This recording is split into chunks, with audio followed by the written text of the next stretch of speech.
Welcome to the August 2018 Star Wars News Roundup, where we go back through all the major Star Wars movie, canon, and gaming reveals from the past month. Kicking things off with movie news, Episode 9 began shooting on August 1st. StarWars.com specified that it is the final installment of the Skywalker saga, and let us know that Daisy Ridley, Adam Driver, John Boyega, Oscar Isaac, Lupita Nyong'o, Domhnall Gleeson, Kelly Marie Tran, Jonas Suotamo, and Billy Lord would all be returning. Naomi Ackie, Richard E. Grant, and Kerry Russell will be new faces to Star Wars, and finally Mark Hamill, Anthony Daniels, Billy D. Williams, and Carrie Fisher will all be reprising their characters as well. I'm glad they didn't keep us in the dark about Luke or Lando for over a year. We were also told that Carrie Fisher will be incorporated into the film thanks to unused footage from The Force Awakens and The Last Jedi, and again, I'm grateful Lucasfilm let us know the plan there. Finally, for Episode 9, right at the end of the month, we learned that Dominic Monaghan and Matt Smith will both be joining the cast as well. No word has been said on their characters or the size of their roles. I normally don't report on rumors, but I think this one holds some water. Just take it all with a grain of salt. Making Star Wars reported that Jon Favreau's upcoming show for the Disney streaming service will be about Mandalorians after the fall of the Empire and the restoration of Mandalore. Again, this is just coming from sources that have, quote, panned out before, so nothing is set in stone, but the people at Making Star Wars also don't report on every random story that slides across their desk.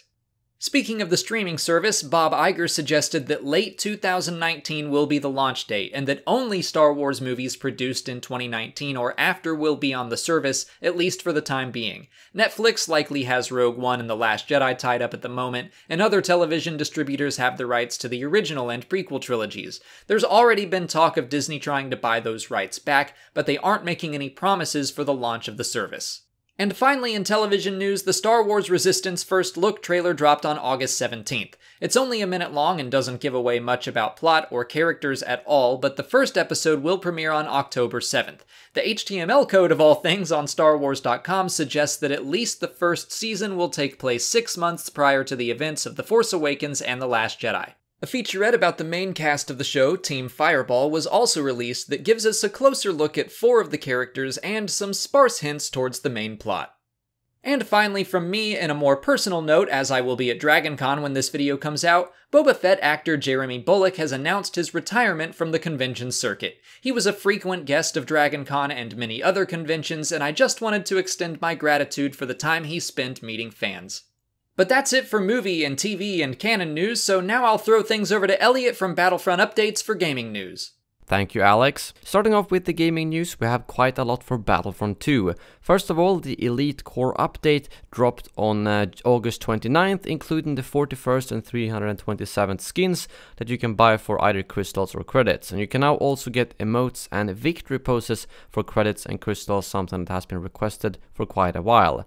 And they've also added a way to priority queue for prequel-era content to prepare for all the Clone Wars drops, as well as the fact that they confirm that the hero prices for the new heroes incoming during fall and winter will be 35,000 credits. But the big news comes from the roadmap update that specified a bit more on what we're getting in each month of fall, as well as add a couple of new things that we did not previously know. If you start off with September, they're adding a new squad system to the game that will allow you to play with 3 friends, as well as spawn or your squad mates, similarly to how it works in Battlefield. And you will also be getting the 91st and 104th clone battalions as new skins in the game. As for October, we've got General Grievous coming to the game together with 1 extra appearance, most likely with a cape. But November is when the first proper drop arrives, as we are getting Obi-Wan Kenobi with 2 extra skins, Geonosis for Galactic Assault, the 212th Battalion, as well as 3 new vehicles that we did not previously know about, which is the STAP, Bark Speeder and the ATTE, which they also confirmed will be the biggest vehicle that they've ever built, and it will not be on rails like the AT-ATs. Winter, which starts in December, is not specified by months, but we are getting Count Dooku, Anakin Skywalker, the Coruscant Guard,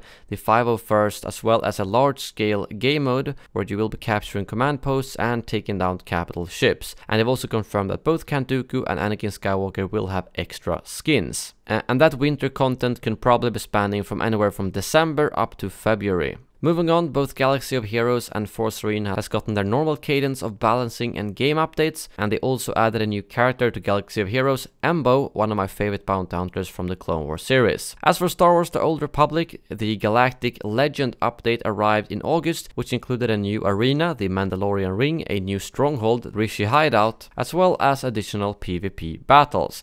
Thanks, Elliot. If you want to keep more up to date with Star Wars gaming news every day, subscribe to Battlefront Updates, who provides daily videos about all Star Wars games, not just Battlefront. But that's it for August. The Star Wars News Roundup will return October 1st to cover everything that goes on in the month of September. Until then, please like this video, subscribe to our channels, follow us on Twitter, Instagram, and Facebook, and consider checking out our Patreon page. As always, thanks for watching, and may the Force be with you.